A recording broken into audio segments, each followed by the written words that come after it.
kita perlu mengetahui begitu besarnya nikmat di atas manhajus salaf, manhajnya Nabi dan para sahabat.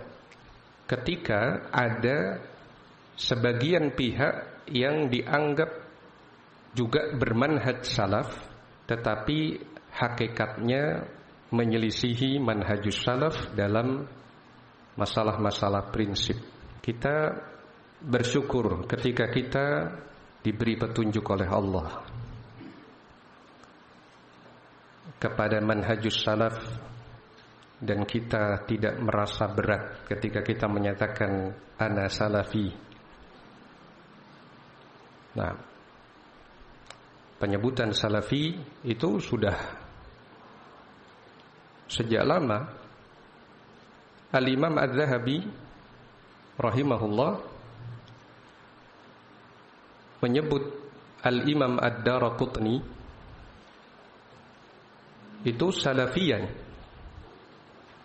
Nah, Al-Imam Ad-Daraqutni itu dianggap sebagai salafiyan. Ketika Al-Imam Ad-Daraqutni tidak mengikuti ilmul kalam, filsafat. Nah, Al-Imam Ad-Daraqutni itu wafatnya pada tahun 385 Hijriah. Seorang ulama Syafi'iyah juga, Al-Imam Ad-Daraqutni. Nah, sedangkan Ad-Dhahabi rahimahullah, beliau hidup semasa dengan Syekhul Islam Ibnu Taimiyah rahimahullahu taala.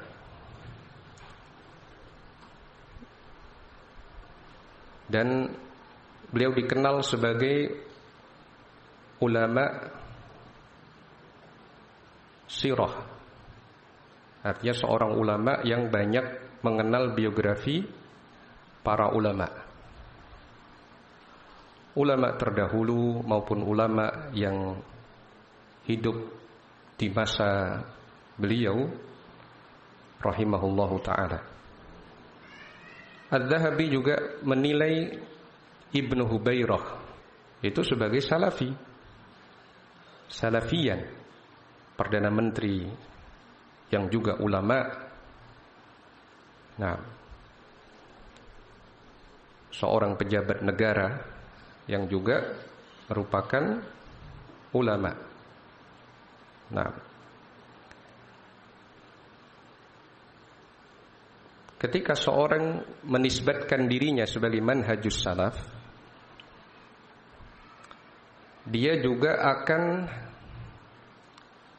melihat ada orang-orang yang mengaku salafi juga,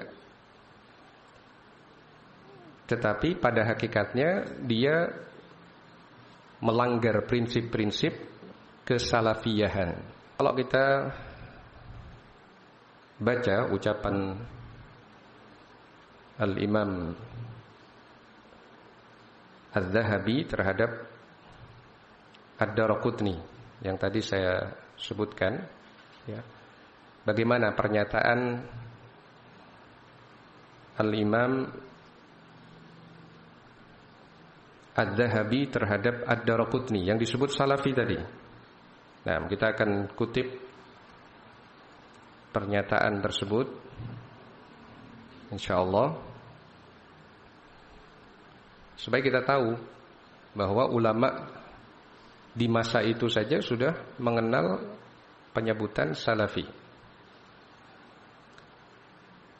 Al-Imam Az-Zahabi menyatakan lam yadkhulir rajulu abadan fi ilmil kalam walal jidal.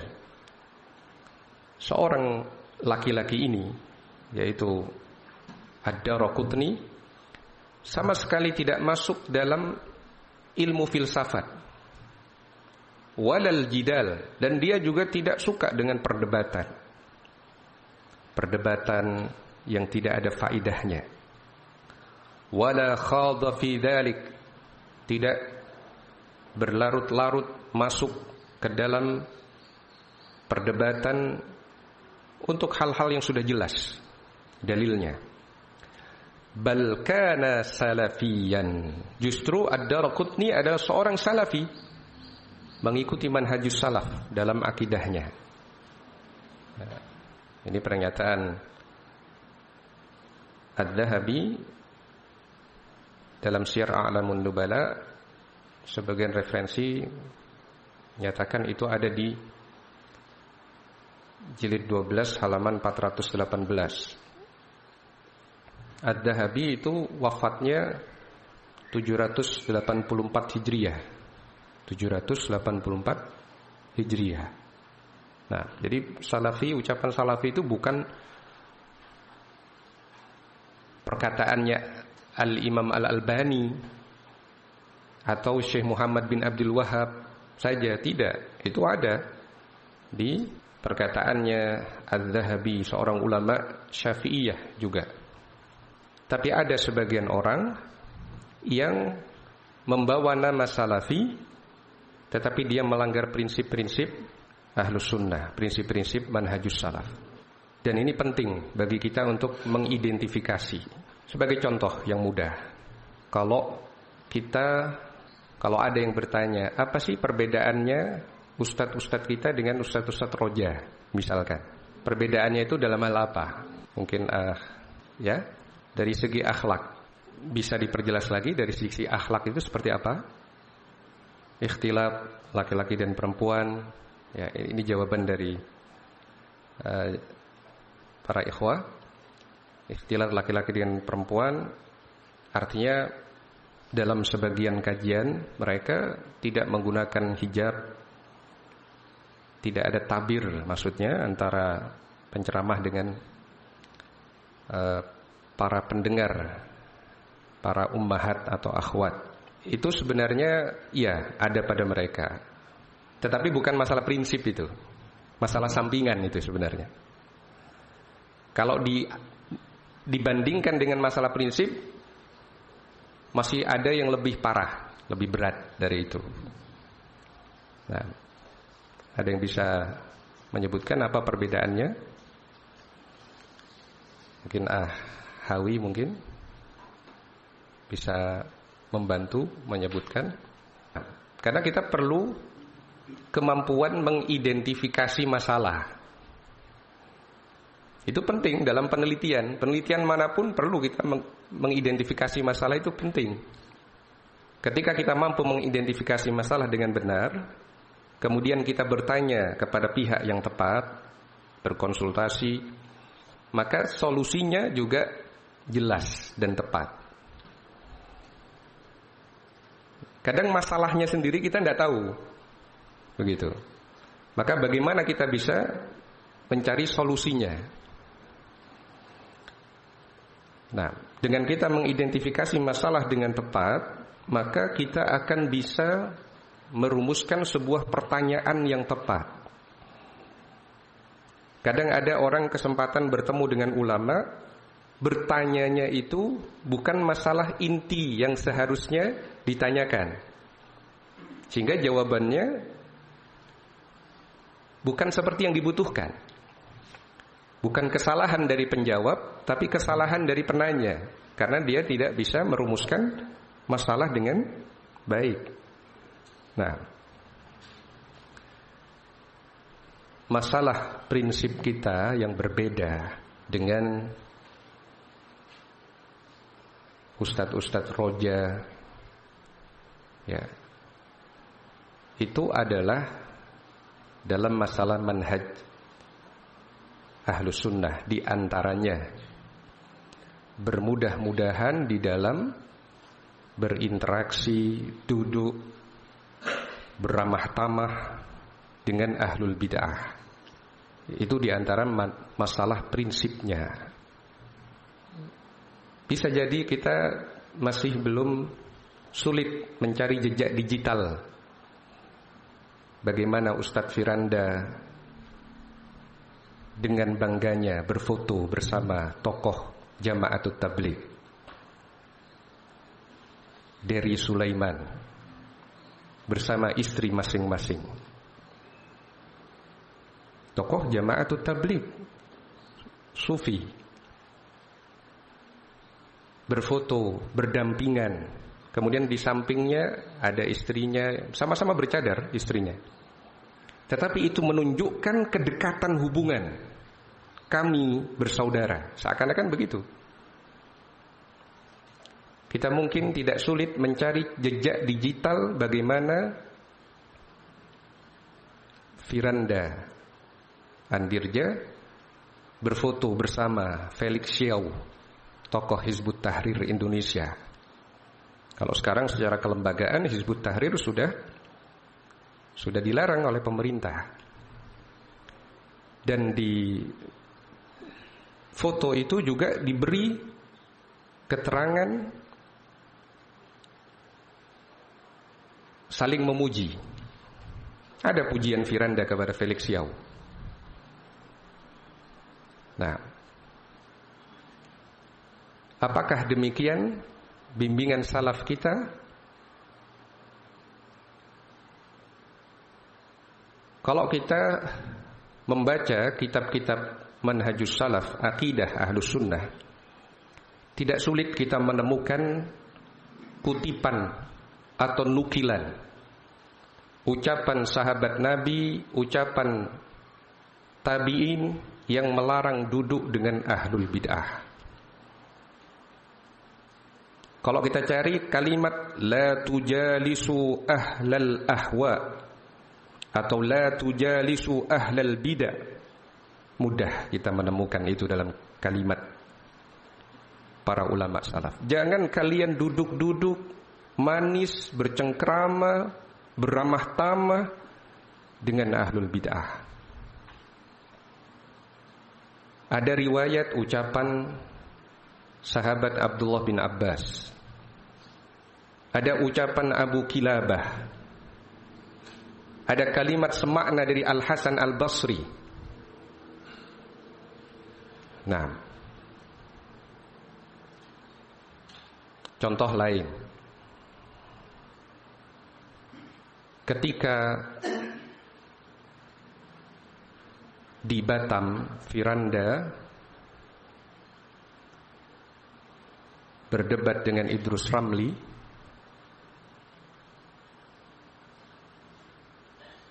di Jember para dosen STDI dalam waktu yang tidak lama mereka beramah tamah berkunjung ke rumah Idrus Ramli. Bahkan Arifin Badri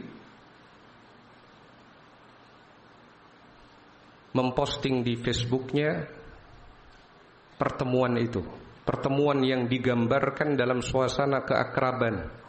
Bahkan ada ungkapan disajikan makanan kesukaan saya, pecel lele. Nah, apa seperti itu manhajus salaf? Mengajarkan. Di Batam mereka seakan-akan berdebat, tetapi di Jember mereka menunjukkan seakan-akan tidak ada perbedaan di antara mereka. Membingungkan umat. Tidak memperjelas bagaimana mauqif mereka. Nah, beda antara duduk bersama karena terpaksa dengan duduk beramah tamah. Itu beda.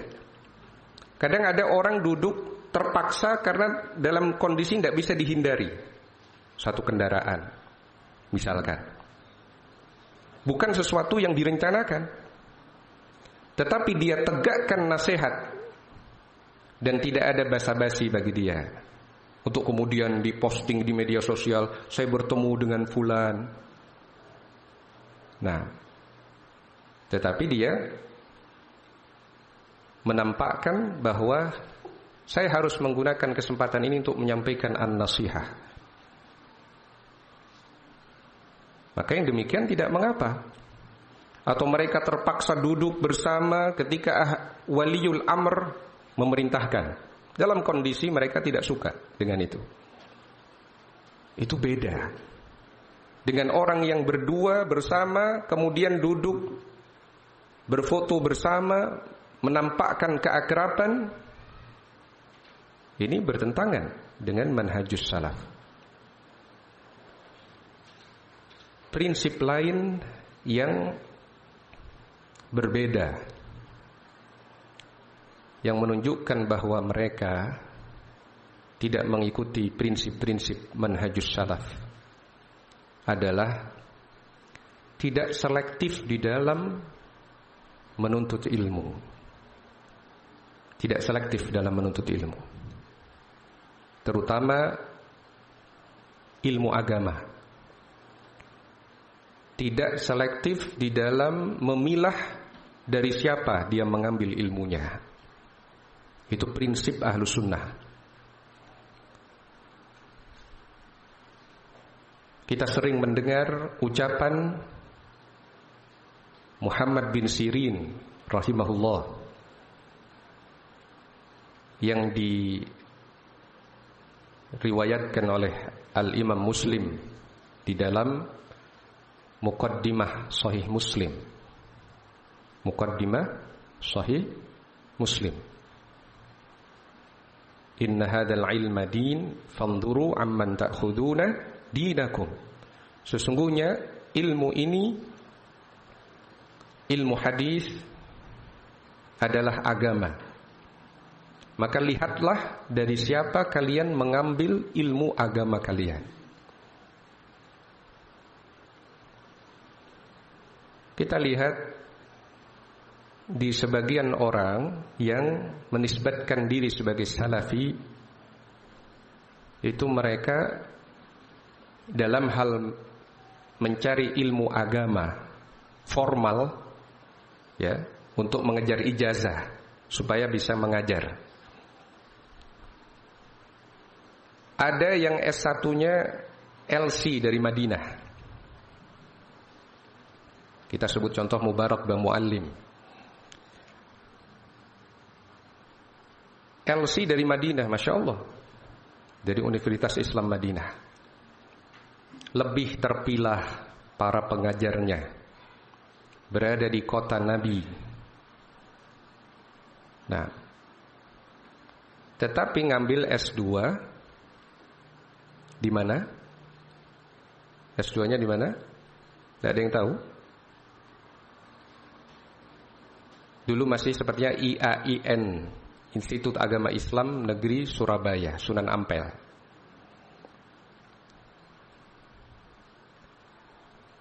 Nah, sepertinya juga sampai S3, wallahu alam. Tapi S2-nya di sana. Dan tidak ada bentuk pengingkaran dari yang lain. Pengingkaran itu, kalau itu bukan bagian dari pemahaman kalian, maka ingkari secara terang, secara jelas. Kami tidak setuju dengan sikap saudara kami yang tidak selektif di dalam mengambil ilmu agama. Dan itu bukan hanya satu dua, ada juga yang lain.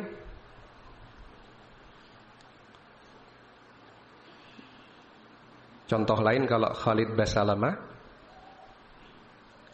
S1-nya dari Universitas Islam Madinah, S2 dan S3-nya, apakah itu S2 saja atau S3 juga, dari Malaysia. Nah, maka ini juga contoh yang bertentangan dengan bimbingan ulama salaf. Dan itu perbedaan secara manhajiyah, secara prinsip.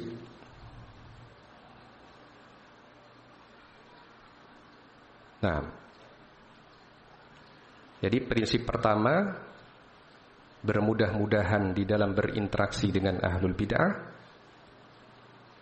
Kalau ahlus sunnah seharusnya bagaimana? Mereka akan tetap menegakkan an-nasihah dan tidak menunjukkan keakraban, saling mendukung dengan ahlul bid'ah itu.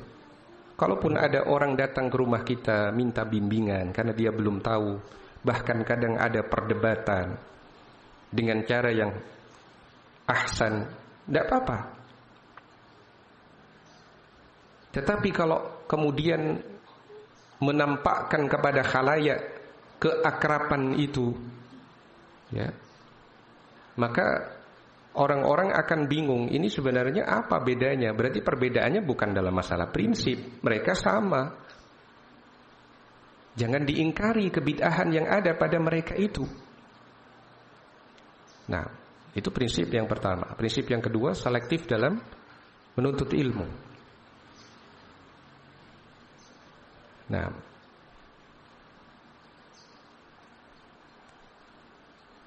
demikian juga perbedaan kita dengan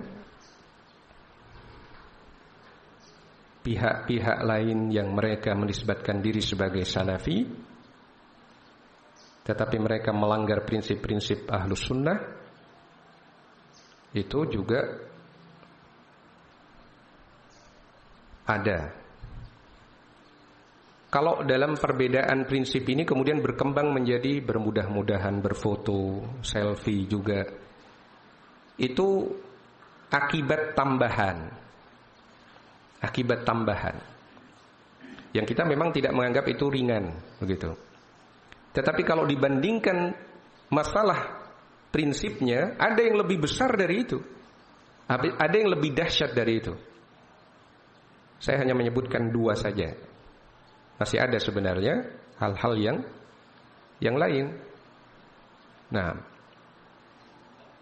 kalau kemudian di situ berkembang mereka bermudah-mudahan dalam kajian tanpa hijab dengan para ummahat, mengadakan kegiatan family gathering atau semisalnya, ya, acara bersama keluarga, kemudian di bis campur laki dan wanita, ada interaksi sesama keluarga, ya, ada ikhtilat di sana, itu sampingannya. Itu sampingannya. Setelah ada perbedaan dalam hal-hal yang prinsip. Nah, maka kita tetap menyampaikan nasihat kepada mereka untuk kembali kepada bimbingan salaf. Perbaiki cara dakwah antum, ya.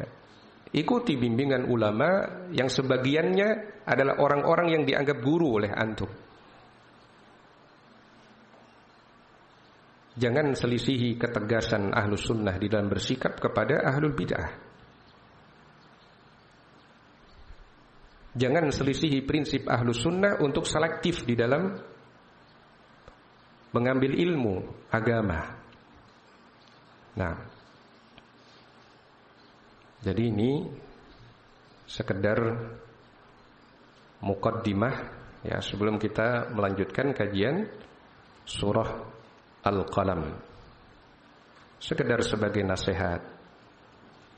Dan kita tidak merasa bahwa kita ini tidak mungkin terjatuh dalam kesalahan yang sama. Kita khawatir. Dan kita menyampaikan ini bukan dalam rangka mencemooh atau mengejek, bukan. Tetapi juga sekaligus untuk memperjelas kembali manhaj salaf itu seperti apa. Ketika sebelumnya jadi samar bagi sebagian orang. Dua pihak yang jelas berbeda karena perbedaan prinsip kemudian dianggap sama. Oh, ini sama dengan ini karena sama-sama mengambil kitabnya Syekh bin Baz, karena sama-sama menukil ucapan Syekh Albani. Dianggap sama, tapi berbeda secara prinsip. Nah, ini adalah bentuk nasihat bagi kita semua. Kita berdoa kepada Allah Subhanahu wa taala agar Allah mengokohkan kita di atas manhajus salaf, dan kita juga berharap agar orang-orang yang keluar dari prinsip-prinsip manhajus salaf mendapatkan petunjuk dari Allah Subhanahu wa taala untuk berpegang dengan manhajus salaf. Nah,